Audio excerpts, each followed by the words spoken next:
Joint venture అయి వాళ్ళ యొక్క అత్యధిక పెట్టుబడి సుమారు 1,00,000 కోట్ల రూపాయలు పెట్టుబడి కలిగిన ఒక 10 million metric ton steel plant మన ప్రాంతంలో పెట్టడం నమ్మశక్య విషయం అని నేను అడుగుతున్నాను. కేవలం ఇదే కాదు, దేశంలోనూ ప్రపంచంలోనూ అందరికీ ఆదర్శంగా ఉండి రెన్యూబుల్ ఎనర్జీస్ కి క్యాపిటల్ గా మన ప్రాంతం మారబోతుంది. దానికి సంబంధించిన గ్రీన్ హైడ్రోజన్ ప్రాజెక్ట్ సుమారు 2,00,000 కోట్ల రూపాయలతో మన ప్రాంతంలో పెట్టుబడులు పెట్టి రాబో కాలంలో ఏవైతే మనం ఇవాళ క్రూడ్ ఆయిల్ మిగతా ఎనర్జీ సోర్సెస్ మీద డిపెండ్ అవుతాం దాని నుంచి దూరం కాగలిగే పరిస్థితి మన ప్రాంతం నుంచి వచ్చిందనే విషయం నమ్మశక్యమా కాదా అని అడుగుతున్నాను.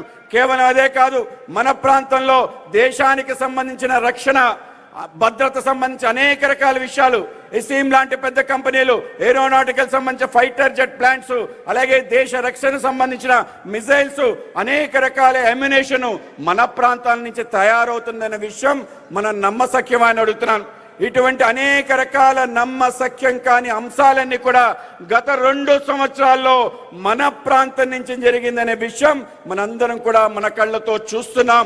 వాటన్నిటినీ కూడా తప్పనిసరిగా మనందరం కూడా కేవలం చూడటం కాదు, జరిగిన విషయం ప్రజానీకానికంతా తెలియజేయాల్సిన కర్తవ్యం కోసమే ఈ యొక్క అభివృద్ధి సంక్షేమ సంబంధించిన 2 ఏళ్ల యొక్క నమ్మకం అనే యొక్క సభ ద్వారా ప్రజలకు తెలియజేయాలి. ఆ విధమైన నమ్మకాన్ని ప్రజల్లో బలంగా నాటే మన ప్రయత్నం చేసిన మన గౌరవ ముఖ్యమంత్రి వర్యులు దార్శనికుడు నిన్న ఏదైతే జరిగిన నీతి ఆయోగ్ సమావేశాల్లో అందరి చేత మన్ననలు పని ముందుకెళ్తున్న మన నాయకుడు శ్రీ చంద్రబాబు నాయుడు గారితో అలాగే ఆయనతో కలిసి మొత్తం భుజం కలిపి తన శాఖ కాక అన్ని శాఖలకు సంబంధించిన అంశాన్ని కూడా చూస్తూ ఆంధ్రప్రదేశ్ ప్రగతికి ఏ విధంగా ముందుకు తీసుకెళ్లే విషయంలో ఒక మార్గదర్శిగా ఉండి నడిపిస్తున్న మన ఉప ముఖ్యమంత్రి శ్రీ పవన్ కళ్యాణ్ గారు వీళ్ళిద్దరి యొక్క ఆలోచనతో మరింత వేగంగా స్వయంగా ప్రధానమంత్రి గారు ఇంటికి పిలిపించుకొని ఏ నాయకుడితో కూడా ఏ ముఖ్యమంత్రితో కూడా ఇంతసేపు గడపలేదు.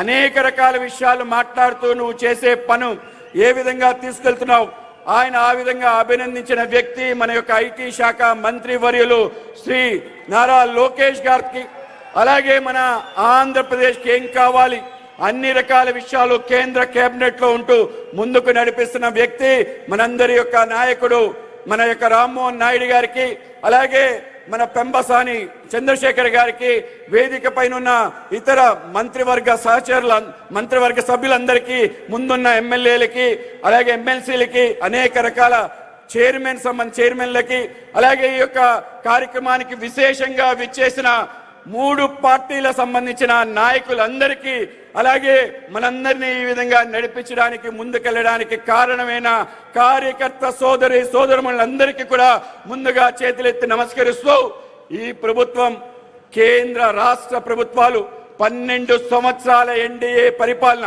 2 సంవత్సరాల ఆంధ్రప్రదేశ్లో ఈ యొక్క ఎన్డీఏ పరిపాలన చేసిన అనేక రకాల విషయాలు అన్బిలీవబుల్, మిషన్ ఇంపాసిబుల్, ఫినామినల్ లాంటి అనేక రకాల ఏవైతే ట్యాగ్లైన్స్ ఉన్నా అన్ని ఇచ్చినా సరిపోదనే విషయం తప్పనిసరిగా గుర్తుంచుకోవాలి. మనం ఎవరు కూడా అధైర్యపడాల్సిన ఆలోచించాల్సిన అవసరం లేదు.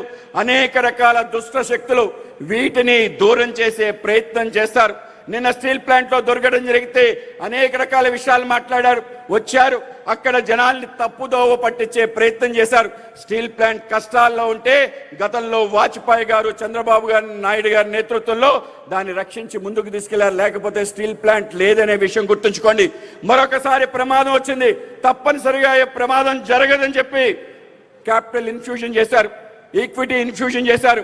దాని తర్వాత దేశంలో ఏ పబ్లిక్ సెక్టర్ కి కూడా 11,414 కోట్ల రూపాయలు రివైవల్ ప్యాకేజ్ ఇవ్వలేదు. ఇవాళ స్టీల్ ప్లాంట్ కి రివైవల్ ప్యాకేజ్ ఇవ్వటం స్వయంగా కుమారస్వామి గారు వచ్చారు, స్వయంగా మన శ్రీనివాసవరం గారు వచ్చారు. ఆ విధంగా స్టీల్ ప్లాంట్ రక్షించి ముందుకు తీసుకెళ్లారు. ప్రమాదం జరిగితే మాట్లాడిన తీరు దాని కారణంగా జరుగుతుందనే ఆలోచన ఏదైతుందో వీళ్ళ యొక్క దుష్ట ఆలోచనకి సంకేతం. దేశంలో ఎక్కడా జరగని విధంగా ఒక పెద్ద నిర్ణయం తీసుకున్నారు. అక్కడ కాంట్రాక్ట్ లేబర్ కూడా మరణించారు. కాంట్రాక్ట్ పర్మనెంట్ లేబర్ కి పర్మనెంట్ ఉద్యోగం ఇవ్వాలని ఒక నిర్ణయం తీసుకుని వాళ్ళ జీవితంలో వెలిగించారు. కాంపన్సేషన్, వాళ్ళకి వచ్చే బెనిఫిట్స్ అన్ని ఇవ్వడం జరిగింది. కానీ ఇవాళ మాట్లాడుతున్న తీరు తప్పనిసరిగా మన సమాధానం చెప్పాలి. 12 సంవత్సరాలు 2 సంవత్సరాల అభివృద్ధి వాళ్ళకి కానరావటం లేదు. ఆయన వాళ్ళ చెల్లెమ్మ కలిసి మాట్లాడిన తీరు ఒక్కసారి రాష్ట్ర వ్యాప్తంగా పర్యటన చేయమంటున్నాం. రండి, మీకు చూపిస్తాం, మీ కళ్ళతో చూడండి. జరిగిన అభివృద్ధి ఒక్కొక్క అంశాన్ని చూస్తే మీరు ఆశ్చర్యపోతారు. 5 సంవత్సరాల యొక్క మీ యొక్క కాలఖండంలో మీరు చేసే పని ఒక్కటి చూపించమంటాను. ఒక్కటంటే ఒక నిర్మాణం చూపించమంటాను. 2వ ఫ్లోరు ఎక్కడైనా వేశారా? గ్రామ సచివాలయం, రైతు భరోసా కేంద్రం నిర్మాణం చేశారు. 2వ ఫ్లోర్ కూడా వేయలేదనే విషయం తప్పనిసరిగా గుర్తుంచుకోవాలి. ఆ విధంగా చేసి రాష్ట్రాన్ని అరాచకం చేసి ఈరోజు ఏ విధంగా మాట్లాడతారని చెప్పి వాళ్ళని ప్రశ్నించి ఒక్కసారి మీ గురించి ఒకసారి ఆలోచన చేసుకోండి. రాష్ట్ర వ్యాప్తమైన అరాచక పరిపాలన చరమగీతం గారుస్తూ ప్రజలందరి యొక్క నమ్మకాన్ని, విశ్వాసాన్ని చురుగుని 94% పైగా శాసనసభలో ప్రాతినిధ్యం ఇవాళ కూటమికి ఇచ్చి ముందుకు తీసుకెళ్తున్న తీరు తప్పనిసరిగా మనందరం పునరంకితం కావాలి. ఏ అంశం కోసం మన అధికారంలోకి వచ్చాం, ఏ అంశాలు ఆధారంగా మనం పనిచేస్తున్నాం, 12 సంవత్సరాల నమ్మకం, ఆ నమ్మకాన్ని తప్పనిసరిగా ప్రజల్లో